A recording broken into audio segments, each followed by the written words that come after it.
psychologist Dr. Niobe Way has spent nearly 40 years conducting empirical studies with teenagers, particularly with boys and young men from diverse backgrounds. Her social science research, which focuses on social and emotional development and how cultural ideologies shape child development, has made her a go to expert on friendships, loneliness, teenagers, gender stereotypes, masculinity, and the roots of violence. Rates of depression, anxiety, loneliness, and suicide are soaring, particularly among young people. Mass violence seems almost commonplace, and virtually all of it's committed by young men between the ages of 18 and 25. Experts across fields are pointing fingers at various causes and surefire remedies. But as Niobe Way reveals in Rebels with a Cause, if we listen with curiosity to what boys and young men have to say, we learn that these are all symptoms of a crisis of connection caused by a culture that prizes the hard over the soft, thinking over feeling, the me over we, stoicism over vulnerability, when our humanity is rooted. This boy culture, so called because it's based on a caricature of a boy, not because it accurately reflects them, is killing our boys and harming us all. She is the founder of the Project for the Advancement of Our Common Humanity at NYU, co-founder of Agape Teens, and the principal investigator on the Listening with Curiosity Project. Dr. Way was the president of the Society for Research on Adolescence. She received her Bachelor of Arts from UC Berkeley, her doctoral degree from Harvard, and was a National Institute. All right, Nye. We were We were talking talking before we before we started started recording recording about about making a making a difference in the difference in world. the world. And I And want to I want to know, know, did you grow did you up in grow an up in an environment environment that that emphasized emphasized that that philosophy? philosophy? Well, it's a great question to start off with. So the quick answer is yes, but I'll tell you in a way that is probably it's not going to be exactly what you meant, but to me it's the same kind of upbringing. So I was raised by two rebels, and they had me. I had my older sister when they were 17 and 18 years old, and they fled to Europe to be basically rebellious against their parents with with my older sister. And so by that time they were 19 and they fled to Greece and lived on a Greek island off of basically nothing with my older sister. And then they decided to go to Paris because this is in the early 60s because Paris was happening. So they went to Paris, and you have to imagine their parents, basically, my mom's parents disowned her. She came from a very upper class family who thought she had run away with a hippie from the other side. And my dad's parents were very conservative, working class conservative. And so the fact that their kids had a baby at 17 and 18 and they went running off to a Greek island and then they moved to Paris was just like totally freaky for both families. And so I was born in Paris when they were 20, and they were working at an American diner and managing an American diner. And it was basically, they just were fascinated by the world. My dad was fascinated by literature and books. My mom was as well, very interested in the arts and literature. And they were part of sort of a scene in Paris in the early 1960s with me and my sister sort of tagging along behind them with a bunch of radicals in Paris. And then my dad ended up coming back to Oberlin College. He had gotten into Oberlin College. They were the first couple to have children at Oberlin College. They'd never had a student with children. And so they didn't know what to do with him because they couldn't put him in a dorm. And so Oberlin College gave them a house. And we lived in a house in Oberlin, Ohio. And that was my first couple years of life. And then I moved there. I was only in Paris for the first year of my life. And then in Oberlin College, should I shut the window? No, you're fine. Is it fine? Okay. In Oberlin College, they basically, my dad studied classics and my mom had a whole career in dance and performance. And she had worked with fancy studios when she was a young person. Her mother, my grandmother, was a dancer as well, a modern dancer, ballet dancer. And so then by the time they moved to New York in 1965, we were now on the clear path of a lefty family. So definitely. And so I was part of protests in the 60s, 1968 fight at Columbia University. If you remember that, you won't remember it from your age, but just that was a classic moment, 1968 at Columbia University. My dad was in that fight. He came home all bloodied. I remember him sitting in the bathtub all bloody from the fight. And I asked him what happened. And he tried to explain what they were fighting for on campus, anti-war. And my mother was starting to be very active in the women's rights movement. And so we were definitely like in those marches. We were the two little children in those marches in the 60s. And then just to bring it up to the present. And then I essentially lived a life of having two parents who were very passionate about the world and who did what they did because they loved doing it. So my dad ended up getting his PhD in comparative literature and classics, Greek and Latin, living in China for a big chunk of his life in the 80s, then Paris for the remainder of his life. My mom started a modern dance company at Oberlin College in 1975. That's now in San Francisco, the biggest modern dance company in the world. And it's 55 years of modern dance in her company. And they built a whole dance institution in San Francisco. So I'm very proud of my mom, Brenda Way. And so I was raised by those parents, right? And so I came into the world with a sense of making the world right, making a meaningful life, living a life with passion and with a passion around, this is what my parents definitely instilled in me, and my stepfather, Henry Ehrlich, too, is to care about the world and to care about each other. And so my dad and mom and stepdad all communicated that to us since I was a baby. And to me, my siblings are the same. I have 3 siblings and they're all doing sort of righteous stuff. So I would say I'm a classic child of the 60s.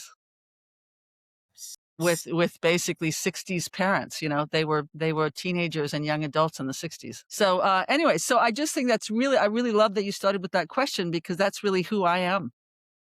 Yeah. That's really, right. That's me. Essence. That's my essence. That's my essence. And so what my parents communicated to me is my essence. And so I love that you started that, right? You started with the right question. You got me, Chad. Yeah.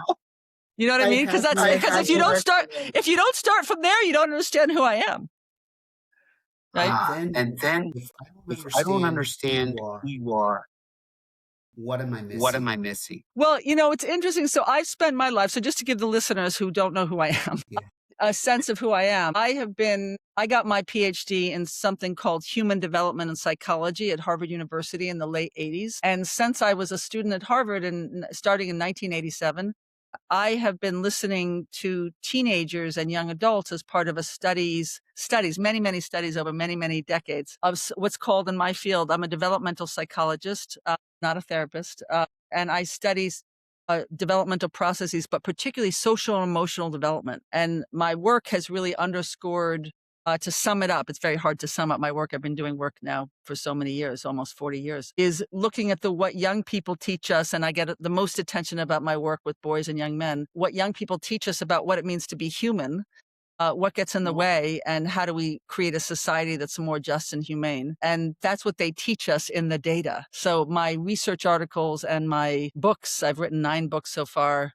I have over 100 empirically reviewed journal articles, all about things how sort of human development, but particularly how the context shapes human development. So my new book for Harvard is called Our Social Nature in an Antisocial Culture, a 5-part story. And it's about essentially what I've learned in my own research, but what I've learned in the research over the past century across disciplines. So social neuroscience, primatology, developmental psychology, they all tell what I'm calling a 5-part story. And the 5-part story, I'll say it very quickly. It's number 1, we are social animals. We're born in relationship. We need each other. That's the only thing we need, Chad, in our lives. We learn that from young people who are starving for meaningful connection, and we keep on not listening to them, including boys and young men. They're starving for meaningful connection. So we're social animals. We're born that way. Second part of the story, we grow up in an antisocial culture. And by antisocial culture, I mean a me culture. And we have ideologies, right? Capitalism.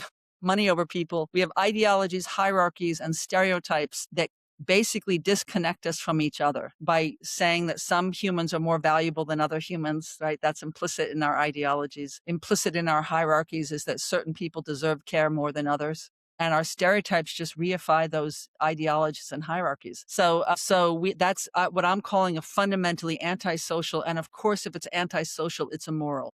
And so a culture that's money over people is fundamentally an immoral culture. And young people teach us those things because they out them. Even mass shooters. I'll talk about the data if you want me to go into more detail. But even mass shooters talk about the hierarchy of humanness that's unfair and they feel put on the bottom. So the idea is it's an antisocial culture. That's the second part of the story. The third part of the story is the consequences of growing up in a culture that clashes with our nature and our needs. And that is our health, our social health, our mental health, and our physical health suffers. That's the third part of the story. We know that from the research. Growing up, I'm going to repeat that for your listeners. Growing up in a culture that clashes with our nature and our needs, right? Because a me culture totally goes against money over people, goes totally against our nature and our needs, creates health problems, social health, mental health, and physical health problems. The fourth part of the story is the consequences of those health problems: eating disorders, substance use, suicide, and violence. That's the fourth part of the story. We know that those are caused by social, mental, and physical health problems. But I'm going to say, but what's the predictors of those health problems is an antisocial culture. So oftentimes we talk about suicide and violence being predicted by mental health, and that's true. But you got to ask the question: what's predicting the poor mental health and social health? And the answer is a culture that clashes with our nature. And then the final part of the story is the fifth part, which is the solutions, which is just to go back to trying to create a culture that's more pro-social, that actually values all humans equally. Right? All humans are equally deserving of care, regardless of their backgrounds. And then both the hard sides and the soft sides of ourselves, our stereotypically masculine and our stereotypically feminine sides, are not gendered. They're human, right? Thinking and feeling is a human capacity. It's not a gender identity. And so to have a culture that's pro-social means a culture that values both sides of who we are, the yin and the yang, the hard and the soft, and doesn't gender it, right? Doesn't gender it. It's not gendered. And then also values all humans equally: men, women, poor people, rich people, Black people, white people, etc. And that sounds ambitious, but this is the thing, Chad, and I'll end with this. I mean, I answer this first question. Yeah. So this is the kicker, so to speak, is that people say, well, that's a big ask, to change the culture. It's not. Because first of all, we're already doing it. Young people are insisting, right, on creating a culture that values friendships, that values our sensitivity, that values our emotions. Young people are already doing that. They're already insisting that we do that. Young men too, by the way. And so you already see the change. Even Chad, that you have this podcast is evidence of change, right? Like we want to have these conversations. No, I'm serious. I mean, we're already changing. I know you. We're already changing. We're already changing. And then secondly, so it's not hard. And we change all the time, by the way. Come on. We went from Obama to Trump to Biden to to Trump. I mean, we change all the time. And then, but mainly it's what the skills I'm talking about that is natural to us. We were born that way. We were born sensitive. We were born with hard and soft skills. We were born knowing that all humans are equally human. No 4-year-old thinks there's a hierarchy of humanness. All 4-year-olds know that everybody's equally human. And then we grow up in an asshole culture, as my daughter calls it. And we start to say, well, only certain people deserve care and other people don't deserve care, right? So the point is that when people say, well, that's going to be a big deal to change the culture, it's not, because all we're doing is nurturing our nature, our capacity for care, cooperation, and for curiosity, which are the 3 elements of our social nature. The capacity to care for and about, and this is coming from the research, by the way, the capacity to care for and about, the capacity to cooperate with, and the capacity to be curious about each other, even if you share different perspectives than me. So those are aspects of our social nature. And so it's just creating a culture that values those things and promotes those things. And it's easy to do. It's easy to do. And we've been doing it in schools and universities around the world for a long time now. We can talk about that also. But to me, that then gives me meaning, because I don't just have a purpose of helping the world. I have a framework that's basically taught to us by young people, which is really powerful to me, right? That this is not a bunch of my ideas. You know what I mean? I'm a researcher. I've been listening to young people for a long time, and they teach us a lot, right? And so how do we also create a culture that listens to young people? Because we don't listen to young people. We definitely don't listen to young people. I mean, we think that we're supposed to help them, but actually they're in better position to help us. Because we're so, come on, Chad, we're so messed up. By the time you get, over 30, you've been inundated with crazy concepts, that I'll give you one. A Harvard study of making caring common found that 80% of parents were perceived to be by their kids, which is probably accurate, to value academic achievement over kindness. That's how screwed up we are as a culture. 80% of parents across the United States are perceived to value academic achievement over kindness. That is crazy. That's crazy. We're so crazy right now. You know, we're so disconnected. We're so insane. And it didn't start with Trump. It started way before then. Yeah, of course. No, but I'm just saying, because everybody thinks, oh, it started with Trump. No, it didn't start with Trump. Trump is just a symptom of the society. I mean, Trump is just a symptom of us. I mean, we created Trump. Are you kidding me? We created Trump. Trump is our problem. I mean, all of us are being the collective R, O-U-R, right? I mean, it's our creation. That's right. Go ahead, Chad. You didn't expect such a long-winded answer, but I had one. I had a sense. Yeah. And I love it. I love my short questions, your long answers. Yeah. Plenty of people in my life hear me speaking. Yeah. So Niobe, you studied at Harvard. Yeah. I believe the psychology building at Harvard is in the name of William James. Yeah. And he said and wrote that every human wants to feel appreciated, heard, love. Yeah. It's funny. I didn't even realize he said that. It's interesting. Yeah. No, I mean, the funny thing is, this is how crazy we are now. By crazy, I don't mean that in a light way. I mean it in a very serious way. Is that when you look at those sort of what I call the old psychologists that we always cite, like Erik Erikson, William James, even Vygotsky, even Piaget, these are all famous developmental psychologists for your listeners, is they oftentimes made a lot of sense. They said things that made a lot of sense. I mean, Erik Erikson, who's most known for his theory of identity development, talked about how the culture, the Vietnam War in his case, shapes our identities. And so he said long ago that our cultural ideologies shape how we see ourselves. And that's all I'm saying in my new book. Cultural ideologies matter because they get infiltrated into our bloodstream and then they become part of how we make sense of the world. And even Erikson said in the 1960s, that's when he wrote, again, I'm saying this for your listeners because you probably know already, Chet. But in the 60s, when he wrote about identity development, he was the first person to do that, to identify this notion of identity crisis. He said I think it's 1964, he said the problem with introducing the concept of an identity crisis is that he said everybody's going to start having one, right?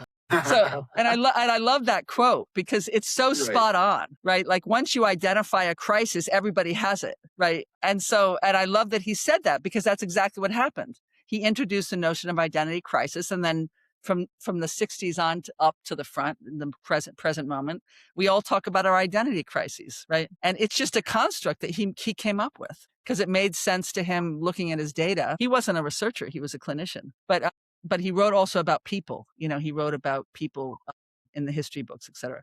He was a brilliant man. But so it's just like William James, just all these sort of classic patriarchs in my field and in psychology said a lot of wise things. And of course, women did too. Carol Gilligan being one of the core ones who came in with a relational theory back in 1982, saying relationships matter to moral development. And then in the modern world, Chad, we just lost our way. I mean, we started to no longer be, I'm going to be academic for a second, but your audience will be able to appreciate it. We became atheoretical. We became only about sort of raw empiricism. So we started to, with our statistics, create a world that just is counting things. How depressed do you feel? How good are your friendships? I mean, essentially psychology really starting, I would say, being in this field, starting in the 80s, maybe more to the 90s, but I would say maybe 70s, 80s, something like that. It started to really just become, and now it really is a quantitative field that is basically all about frequencies, right? And or now it's also obsessed with the brain. So psychology departments are turning into neuroscience departments. So it's patterns in the brain and frequency of behavior or frequency of attitudes. And the whole sense of what is psychology, a la William James, Erik Erikson, Carol Gilligan, Piaget, has been basic. I'm exaggerating a little bit, but basically has been lost. The psychology that talks about the psyche, right? And the way the psyche actually is shaped by the cultural context. And the psyche being really, in some traditional sense, the soul, right? I mean, how we understand ourselves in the world. Those were the classic questions that were asked in the 40s, 50s, 60s, and a little bit in the 70s in my field. And then, what is morality? Those are the questions asked in the 60s during the Vietnam War. What is morality? What does it mean to make moral decisions? That was the obsession in most developmental psych programs, including in Harvard, by the way. They were looking at these kinds of core issues, the kinds of issues that you love, right? The wisdom of life, looking at and psychology, by the way, as most people don't know, it grew out of philosophy. So it was first philosophy, and then it grew into the study of humans.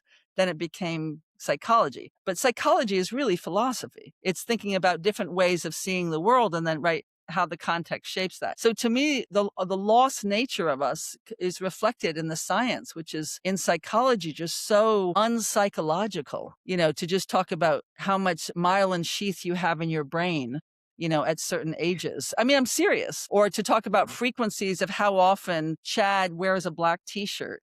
I mean, I just think it's like, I'm obviously being tongue in cheek when I say that, but it irritates me, because to me, right. And then when you get researchers, and there's still a bunch of us around, and certainly the young researchers are starting to try to change things, where you start to actually, it's about telling stories and telling stories about humans. And you have an increasing number of young scholars pushing back and starting to do more narrative-based research. Then you understand what we've lost, because the stories I'm telling about young people, about boys and young men, about humans, about how we change over time in an antisocial culture, those are stories. Those are stories that I collected listening to lots of people. And they have much more meaning than what the frequency of something over the frequency of that, and how these two frequencies are correlated with each other. I mean, Chad, that's almost my whole field. Yes. I had a mentor lived in lived in Connecticut for Connecticut 19 for to 20 19 to 20 years. years. He He said, said, not not everything everything you can count counts. counts. Yeah. No, but and I would say there's always a place for counting. I do counting in my own work. We do survey-based research. I mean, so we count all the time, and we do, fancy statistical analyses of large-scale data patterns. But the point is, you don't get meaning from that. You get exactly what it says. You get frequency counts, so that you can understand that more people, just to use your black t-shirt example, you see that more people in New York City wear black t-shirts than in other cities. So, and that can be meaningful if you're looking at sort of fashion or whatever it is. So you can definitely get frequency counts, and you can see, if you're attached to your parents, what are the chances that you will have good relationships later in life? That's done statistically, actually. And that can be very, very useful, and is very useful. But if you're looking at meaning, if you're looking at how someone understands the world and how they're shaped by the context, you have to understand that through narratives and how they talk and how they make sense of it. And then I'm going to do a plug that is rarely done, actually. And then you have to do it developmentally, which means you have to follow someone over time, because only by following them over time do you start to see how it shifts by the cultural shifts. Your identities are going to look very different now under Trump than they did under Obama, than they did under, Nixon. So I'm just saying, our identities are being shaped by who's in charge, right? How we understand ourselves. And that's what nobody is willing to admit. But, I'll give you an example. When I was growing up, I was born in 1963. When I was growing up, I never had a gender identity. If anything, I was a tomboy, right? I was a tomboy. That's how I was. I never thought that a tomboy meant I wasn't a girl. A tomboy was just a type of girl. And I never had I didn't think of myself as a she. I'm not critiquing anything. I'm just saying I never thought in gender pronouns. Now I definitely speak in gender pronouns. Because it's so much a part of, everybody conversation, especially in a New York context at NYU. You always start conversations with what's your gender pronoun, et cetera, so that you make sure you're accurate with everybody, which is a good thing. But I'm just saying, that's totally different than my generation but it's not even that I didn't have a gender pronoun. I didn't think of myself as a girl or a woman. I just, I was just Niobe. And then I was a tomboy, and then I grew up to be and then eventually I was a mother. It was more in roles. And I'm not saying anything good or bad about that. I'm just saying different.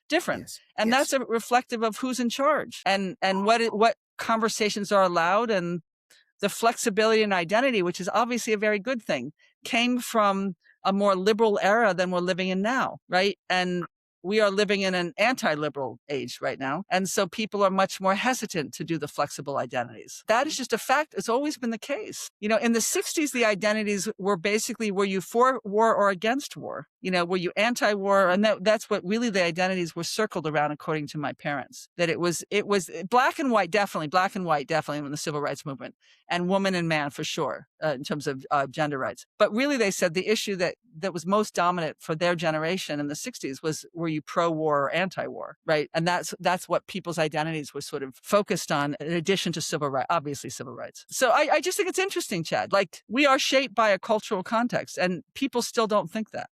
So it makes me think of that fable. What? The fish swims by the two other fish and says, "How's the water, boys?" And the two fish look at each other and go, "What's water?" Nice. I got to use that, Chad. I got to use that. Where does that fable come from? Do you know? I don't know. I'm going to look it up. I got to use that in my new book. That's fantastic. I didn't know that fable. That's really great. So David. So the fish says, what's the question the fish asks? The two other fish? So the fish swims by two other fish. Okay. I think it's thousands of years old. Okay. Swims by the other two fish and asks, "How's the water, boys?" And the two fish look at each other and ask, "What's water?" What's water? Wow, that's fantastic. I'm totally going to use that. What's water? Yeah, that's fantastic. David Foster Wallace. Okay. I know who that is. Said that. Yeah. Story. Yeah. At Kenyon College in Danbury, Ohio. Fantastic. At a commencement speech. What year? I don't know. I'll look it up. Look it up. Yeah. On YouTube. Yeah. And then he wrote about it in his books. That's fantastic. Yeah, no, I'm going to use it in the beginning of a chapter. It fits perfectly. It's great. Okay. But that's what we're facing. I mean, basically, everybody says, every time I give what I just gave you, the 5-part story, the antisocial culture, everybody always has the same reaction. You mean it's cultural? And like, oh, you mean you were swimming in water? And even my NYU students, they're always so shocked that there's actually a culture that we're shaped by. And people now that we've hijacked the concept of culture. So culture just means, being Indian or being French, or, it doesn't mean actually what I'm talking about when I say antisocial. I'm not talking about Americans. I'm talking about everyone, right? Everyone, capitalism, a capitalist world, a patriarchal world. I mean, everybody. And so it's culture that we're all swimming in, not just the Americans. And so, but we've made culture into something so narrow, that it just what country you were born in. And that's naive. It's naive, because we've been a global culture, capitalism for 1,000 years, like growing, we have a modern world philosophy that we live by, with money being, the primary goal for most people. So I gotta ask you. You said this before. 2012, 2013 was a massive shift for you. You wrote this book. Yeah. And you wanted to talk about that. I don't want to miss out on that. Yeah. Okay. So I'm gonna tell you that through two stories. So one is that 2005, my ex-husband and I decided to separate and eventually get divorced. And we had been married for about 20 years at that point in 2005. So one of the things that happened in the split of a relationship, and this is a personal thing, but I'll tell you what I'm willing to be public about, and I've been public about before, is that all of a sudden, when you are with someone for a very long time, and it was very much of a loving relationship for most of that 20 years, it makes you see yourself all of a sudden differently when it breaks. So all of a sudden, I was not aware of, for example, the crisis of connection that I write a lot about, in terms of, as we grow up, we become more disconnected from each other, especially boys and men. I was not aware of the crisis of connection until I basically was experiencing it and saw my ex-husband experiencing it as well. And so I wasn't aware, because I was sort of in a bubble of, marriage, generally happy. Generally, I was having kids, et cetera. So the break, literally what I call this sort of the knife in the gut of pain, when a long-term relationship breaks up, actually forced me to see things I had never seen before. And I want to say that explicitly because I think it's fascinating psychologically. I've heard a lot of people talk about that there's something that happens that's traumatic that gets you to actually see yourself in new ways. So that changed in 2005. I also got my contract for Deep Secrets from Harvard University Press in 2005. And it took me 7 years to write the book because I was going through a rough time with my divorce and raising 2 little kids. Then when my book came out in 2012, that really was my insights post divorce. You follow me, Chad? It was really my insights on my data post-divorce, which means I saw the boys in new ways because I saw myself in a new way. I saw the boys in the study that I write about in a new way. I heard their vulnerability that I didn't hear before when I was married.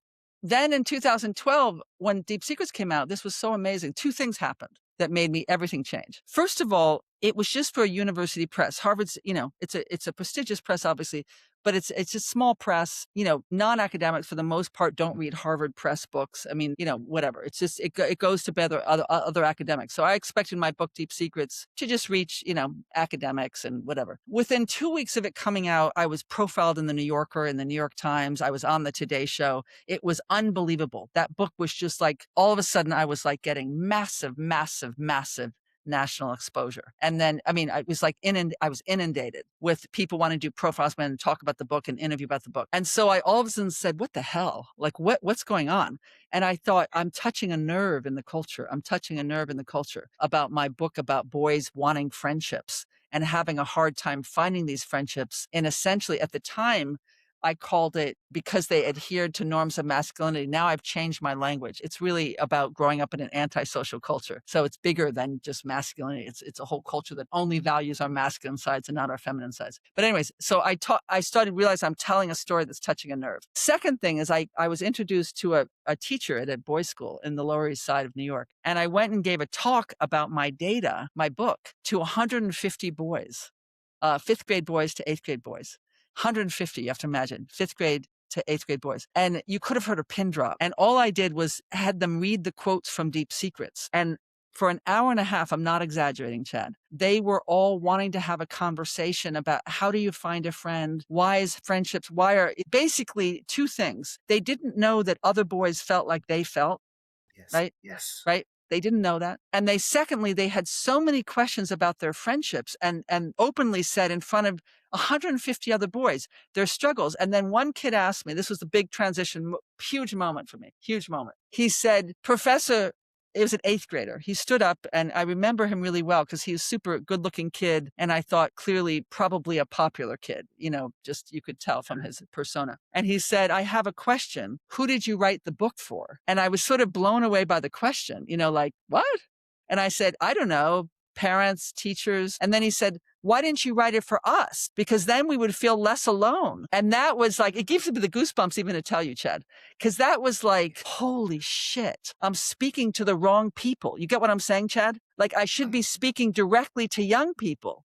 Yes. You get what I'm saying? Like, oh my God, I've been speaking to like a bunch of grown up, disconnected 30 and older people. I'm not actually talking to the people who want to hear this message that they're normal, right? And their needs are normal. And that literally compounded with this touching the nerve, all this attention for Deep Secrets eventually was turned into a movie that was Oscar nominated at the Oscars called Close. I realized, oh my God, I have to do something that makes a much bigger impact in terms of not just doing research and writing books, but I have to start actually working with people to engage with strategies of fostering our common humanity, which is a think and do tank I started in 2013, the Project for the Advancement of Our Common Humanity. Then I started something in 2016 called the Listening with Curiosity Project, which trains in the skills of listening with curiosity to educators and students. We've been training hundreds of kids and written many empirical articles. It's the only empirically proven method of fostering social emotional well-being that we know of, except for some work being done by Joe Allen at University of Virginia. And then I more recently started 2 things I want to tell your audience about. One is we went from the Listening with Curiosity Project where we've been training school by school, which is time intensive, of course, and expensive. So we're starting now something called the Social Health Institute. You can find us at social-health.org. And And that is it's a basically online and offline training institute for leaders and educators and young people to learn the framework and method of our listening with curiosity, which we're actually claiming are the skills of relational intelligence to form human to human connection. And then finally, this is the most exciting thing that's new. We're starting something called the Center for Youth and Connection by Design Technology, where we're in the midst of creating, we have a very fancy group we're reimagining technology, digital technology, including using AI to foster human to human connection. So using AI as a coach to coach, right? Two people or more interacting to foster their capacities, to connect with each other, cognitive, social, emotional. But most excitingly, we're putting 10 to 15-year-olds 10 to 25-year-olds in charge of designing and creating this connection by design technology, right? So that they're walking the walk, Chad. And so to me, what's most exciting is, we've gotten so much. I have another exciting thing. I just got an invitation by the first partner of California to start the first social health council in the United States to focus on promoting social health across the country, across California. And that is, I want all states to do that, but California is the first that's move forward on it with the first partner, Jennifer Siebel-Newsom, leading the way. And so we are starting to see the interest in social health, which is really what boys and young men have been asking for, and girls and young women and all people have been asking for a long time. And so, but all that work now, all the work that we're now doing that's applied with people mostly focused on 10 to 25-year-olds working with the experts, it all comes out of, that one question, who'd you write the book for? And then just having that epiphany of like, what am I doing? Just talking to academics. Right. I have a calling. It's a calling, Chad. It's a calling. And you're picking up. Yeah. I'm picking up. Exactly. I'm picking up the call. Right. Exactly. No, good. Yeah. Chad, I enjoy actually talking to you because I use parables and metaphors and all the time when I write, and you do when you interview. So it's nice. It's nice. It makes it helps people see the larger sort of message, which is nice. It's nice. That's right. Niobe, you are a gift. Thank you, Chad. I appreciate it. Thank you. Yeah. Thank you so much. Making that positive. Yeah, thank you, Chad. That makes me emotional to have you say it so genuinely. Thank you so much, Chad. And let me know when this airs. I want to spread it to my community. And it was such a pleasure being interviewed by you. And thank you for your podcast. What a wonderful contribution to a pro-social culture. Yeah. Because E.O. Wilson at Harvard in the 1960s said, we are drowning in information and starving for wisdom. That was 60 plus years ago. Yeah. It's amazing. That's exactly it. And it's only gotten worse. Of course. Yeah. Well, but that's what I mean. That's sort of, to me, it's equivalent to the quantitative thing. That's information. That's not wisdom. And only through listening to people like you do you find wisdom. Because you got to hear people talk about what they think. And, that's where you find wisdom. You don't find wisdom in a bunch of numbers. So to me, I mean, I don't want to force it into sort of a false equivalence, but I do think it's similar as a concept. Yeah. Any final thoughts? No, I think this is, I guess I do want to, I do have a final thought for your listeners. I guess my final thought is that in order to create a world that's more just and humane, that's more pro-social, that's more, that everybody wants to live in, not just some people. We all have to take responsibility for perpetuating an antisocial culture because we're all responsible. I would say everybody over 30 truly is responsible for it to different degrees, obviously, but we're all fundamentally responsible to different degrees, but we're also responsible for making it better. And we can make it better. And it's super easy to make it better. I do it every day with my students, with my kids, with my community. They do it with me. It's easy. It's engaging our capacities to care and cooperate and be curious about one another. And that's an easy peasy because it's natural to us. So right after listening to this podcast, I want all your listeners to go out and think about how can I be more caring, more cooperative, and more curious with those around me. So I nurture it in those around me and I nurture it in myself. And that ultimately you can make a change today and right now. And that's the change that everybody needs to make. And then eventually it will be the norm. But it's just a matter of one by one. What is this is another parable, I think. The seashell, one seashell at a time. So the notion is one person at a time. So don't think, oh, this is too big. She's asking for something that's too big. It's not. It just takes one person at a time, right? Starting with you. I mean, meaning not just you, Chad, but starting with the person listening. But it does start with you, Chad. Yeah. And then spreading the word and just using your 5-year-old capacities. And I do have to say, this may not get into your podcast, but I have to say, if I could do a podcast, if I ever had the time and the money to do it, I would call my podcast "How to Act Like a 5-Year-Old."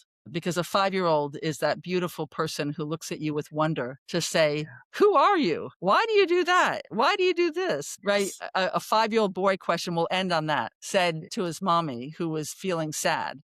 Mommy, she came home from work one day and she was going through a hard time and she didn't want her son to think that they had a sad household. So she put on a big smile to her son, and her son at 5 said, Mommy, why do you smile when you're feeling sad? Meaning, why do you fake an emotion? That's how smart we are when we're 5 years old, right? Like he asked the most fundamental question, which is why do we fake an emotion? And he wanted to know the answer. And that's how we come into the world. And if we just stayed like that, we would be better off. Yeah. Yeah, right? Isn't that beautiful, that quote? It is. Yeah. Beautiful and powerful. Yeah. Thank you. Okay, thank you. Thank you for listening to this episode. I hope you enjoyed it. Subscribe wherever you get your podcasts, and if you liked it, please share with a friend on social media. That goes a long way to promoting this podcast so I can continue to interview and share these conversations with fascinating people. You can follow me on social media, Chad Stoloff, and visit my website, chadstoloff.wordpress.com, for more information. I'd love it if you would leave a review to support the podcast. Thanks so much. Until next time.